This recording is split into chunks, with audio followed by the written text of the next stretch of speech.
संजीवनी रहती है।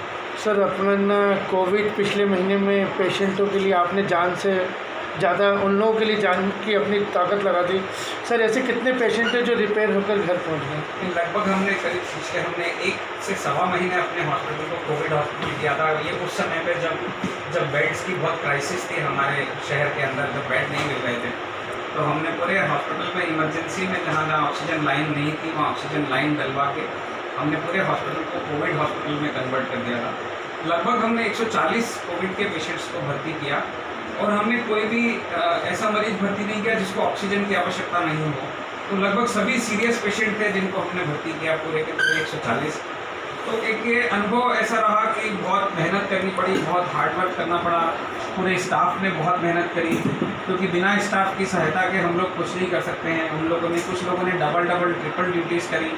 हमारा जो ग्राउंड स्टाफ है जिनको ऑक्सीजन का सिलेंडर का ध्यान रखना होता है, जिनको ऑक्सीजन के इंतज़ाम का ध्यान रखना रहता है, वो लोग रात भर खड़े होकर ऑक्सीजन के लिए लाइनों में लगे रहे।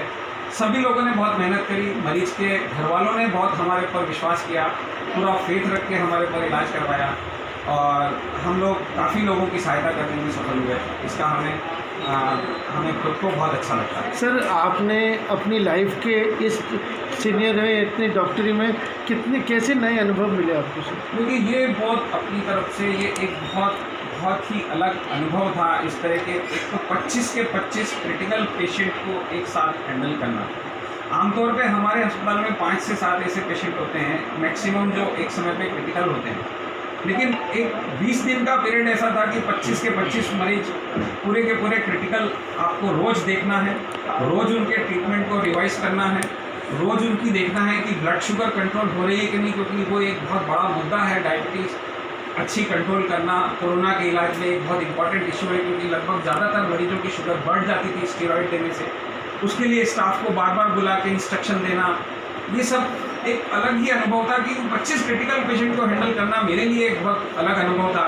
बहुत मेहनत लगी, लेकिन हमें खुशी है कि हम सफल हुए बहुत सारे लोगों की सहायता करने। सर पूरे अपने भोपाल के ही पेशेंट थे या कहाँ से आपको? नहीं, भोपाल के पेशेंट्स के अलावा हमारे पास नॉट ओनली मध्य प्रदेश, हमारे पास उत्तर प्रदेश से भी मरीज आए।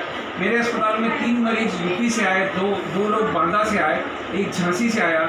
हमारे हॉस्पिटल में जब दिल्ली में बेड्स की क्राइसिस थी तो एक पेशेंट दिल्ली में वेंटिलेटर वाली एम्बुलेंस से हमारे हॉस्पिटल में शिफ्ट हुआ और वो भी करीब 10-12 दिन रह के भगवान की दया से वो भी ठीक होके गया हमारे हॉस्पिटल से। तो ऐसे बहुत सारे अनुभव हैं जो रातों रात हमको सुबह 3 बजे कहीं विदिशा से, गंज बसवदा से, इंटीरियर से पेशेंट आ रहे हैं। और नॉट ओनली मध्य प्रदेश या भोपाल के आसपास हमने होशंगाबाद, सिरोंज और यूपी के भी पेशेंट्स को हमने यहाँ पे रखा है। तो इस तरह का एक अलग अनुभव था जब दूसरे प्रदेशों से, दिल्ली से भी हमारे पास मरीज आए। सर अब अपने पास कितने पेशेंट ठीक होकर घर जा चुके हैं? हमारे पास जो लगभग 140 मरीज आए थे उसमें से लगभग 128 मरीज हम उनको ठीक करके घर भेजने में सफल हुए। 12 से 13 करीब डेथ हुई है, इससे ज़्यादा मरीज हमारे। सर यंगर्स भी थे जिनकी डेथ हुई?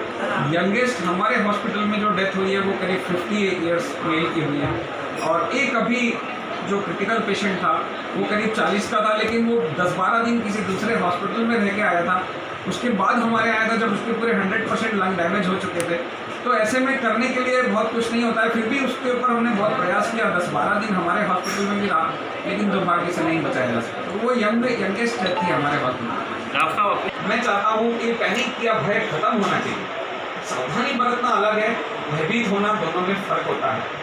अभी मैं एक छोटा सा उदाहरण देना चाह रहा हूँ कि मेरे एक बुजुर्ग पेशेंट है, कल दिखाने आए। पिछले 1 महीने से उनके घर वालों ने उनको अलग कमरे में रखा हुआ है कि आपकी वजह से हमें म्यूकोरमाइकोसिस या ब्लैक फंगस नहीं हुआ है। ये अमानवीय है। देखिए, ब्लैक फंगस छुआछूत की बीमारी नहीं है। ब्लैक फंगस आज पहली बार नहीं आया है। ये फंगस तो दुनिया में सब जगह है, सर्वव्यापी है, यूबिक्विटस है। कोई बाथरूम की दीवारों में या दीवार पे है, हवा में फंगस है, लेकिन वो अटैक तभी करेगा जब आपकी बॉडी का इम्यून सिस्टम कमज़ोर होगा, जब आप अनकंट्रोल्ड डायबिटीज़ और स्टीरॉइड के साथ होंगे, तब वो आपको इन्वेड करता है, आपकी बॉडी में अटैक करता है। फंगस से बचना, अदरवाइज तो सावधानियां बरतना है, मास्क लगाना है जब आपकी इम्यूनिटी कम है। आपको ध्यान करेंगे तो पीछे सोचेंगे कोविड के पहले तो जो रीनल ट्रांसप्लांट करा के पेशेंट आते थे हमेशा मास्क लगा के घूमते थे। क्यों? क्योंकि वातावरण में फंगस है, उससे बचने के लिए वो हमेशा मास्क लगाते थे। वही सावधानियां भी कोविड के मरीजों को 1-1.5 हफ्ते रखना है घर में छुट्टी होने के बाद कि हर समय मास्क लगा के रहें घर में भी। बाहर तो लगाना ही है हमेशा, जब तक गाइडलाइन जारी नहीं होती कि मास्क लगाएं या ना लगाएं। लेकिन ये कोविड छुआछूत की बीमारी नहीं है। ऐसा नहीं है कि ये मरीज मुझे ब्लैक फंगस है, कोविड नहीं। ब्लैक फंगस छुआछूत की बीमारी नहीं है कि मुझे ब्लैक फंगस है तो ये मुझसे बात कर रहे हैं तो इनको हो जाएगा, ऐसा नहीं है। ब्लैक फंगस तो सब जगह है, वो उसी को अटैक करेगा जिसकी बॉडी के इम्यूनिटी कमज़ोर है। तो ये भय समाज से, और हर किसी को ब्लैक फंगस नहीं हो सकता कि किसी, मुझे अगर यहाँ दांत में दर्द हो गया तो मैं ब्लैक फंगस के लिए फटाफट दौड़ा जा रहा हूँ, परेशान हो रहा हूँ, एम्पोटेरिसिन बी की तलाश में लग गया। ये सब ना करें, इनसे आपका नुकसान हो सकता है, आर्थिक रूप से मानसिक रूप से परेशान हो सकते हैं, इससे बचें। सर मेरा नाम डॉक्टर संजीव गुलाटी है। सर अपन कोविड पिछले महीने में पेशेंटों के लिए आपने जान से ज़्यादा उन लोगों के लिए जान की अपनी ताकत लगा दी। सर ऐसे कितने पेशेंट हैं जो रिपेयर होकर घर पहुंच गए? लगभग हमने करीब पिछले 1 से सवा महीने अपने हॉस्पिटल को कोविड हॉस्पिटल किया था। ये उस समय पे जब बेड्स की बहुत क्राइसिस थी हमारे शहर के अंदर, जब बेड नहीं मिल रहे थे, तो हमने पूरे हॉस्पिटल में इमरजेंसी में जहाँ ऑक्सीजन लाइन नहीं थी वहाँ ऑक्सीजन लाइन डलवा के हमने पूरे हॉस्पिटल को कोविड हॉस्पिटल में कन्वर्ट कर दिया था। लगभग हमने 140 कोविड के पेशेंट्स को भर्ती किया और हमने कोई भी ऐसा मरीज भर्ती नहीं किया जिसको ऑक्सीजन की आवश्यकता नहीं हो। तो लगभग सभी सीरियस पेशेंट थे जिनको हमने भर्ती किया, पूरे के पूरे 140। तो एक ये अनुभव ऐसा रहा कि बहुत मेहनत करनी पड़ी, बहुत हार्ड वर्क करना पड़ा, पूरे स्टाफ ने बहुत मेहनत करी, क्योंकि बिना स्टाफ की सहायता के हम लोग कुछ नहीं कर सकते हैं। उन लोगों ने, कुछ लोगों ने डबल ट्रिपल ड्यूटीज़ करी। हमारा जो ग्राउंड स्टाफ है, जिनको ऑक्सीजन का सिलेंडर का ध्यान रखना होता है, जिनको ऑक्सीजन के इंतजाम का ध्यान रखना रहता है, वो लोग रात भर खड़े होकर ऑक्सीजन के लिए लाइनों में लगे रहे।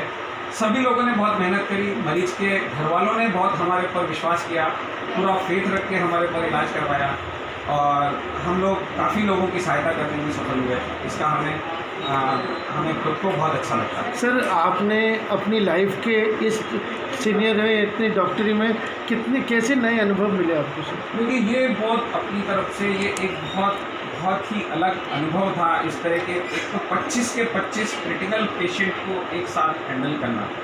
आमतौर पे हमारे अस्पताल में 5 से 7 ऐसे पेशेंट होते हैं मैक्सिमम जो एक समय पे क्रिटिकल होते हैं, लेकिन एक 20 दिन का पीरियड ऐसा था कि 25 के 25 मरीज पूरे के पूरे क्रिटिकल आपको रोज़ देखना है, रोज़ उनके ट्रीटमेंट को रिवाइज करना है, रोज़ उनकी देखना है कि ब्लड शुगर कंट्रोल हो रही है कि नहीं, क्योंकि वो एक बहुत बड़ा मुद्दा है। डायबिटीज़ अच्छी कंट्रोल करना कोरोना के इलाज में एक बहुत इंपॉर्टेंट इशू है, क्योंकि लगभग ज़्यादातर मरीजों की शुगर बढ़ जाती थी स्टेरॉइड देने से। उसके लिए स्टाफ को बार बार बुला के इंस्ट्रक्शन देना, ये सब एक अलग ही अनुभव था कि 25 क्रिटिकल पेशेंट को हैंडल करना मेरे लिए एक बहुत अलग अनुभव था। बहुत मेहनत लगी, लेकिन हमें खुशी है कि हम सफल हुए बहुत सारे लोगों की सहायता करने। सर पूरे अपने भोपाल के ही पेशेंट थे या कहाँ से आपको? नहीं, भोपाल के पेशेंट्स के अलावा हमारे पास नॉट ओनली मध्य प्रदेश, हमारे पास उत्तर प्रदेश से भी मरीज आए। मेरे अस्पताल में 3 मरीज यूपी से आए, दो लोग बांदा से आए, एक झांसी से आया। हमारे हॉस्पिटल में जब दिल्ली में बेड्स की क्राइसिस थी तो एक पेशेंट दिल्ली में वेंटिलेटर वाली एम्बुलेंस से हमारे हॉस्पिटल में शिफ्ट हुआ और वो भी करीब 10-12 दिन रह के भगवान की दया से वो भी ठीक होके गया हमारे हॉस्पिटल से। तो ऐसे बहुत सारे अनुभव हैं जो रातों रात हमको सुबह 3 बजे कहीं विदिशा से, गंज बसौदा से, इंटीरियर से पेशेंट आ रहे हैं। और नॉट ओनली मध्य प्रदेश या भोपाल के आसपास हमने होशंगाबाद, सिरोंज और यूपी के भी पेशेंट्स को हमने यहाँ पे रखा है। तो इस तरह का एक अलग अनुभव था जब दूसरे प्रदेशों से, दिल्ली से भी हमारे पास मरीज आए। सर अब अपने पास कितने पेशेंट ठीक होकर घर जा चुके हैं?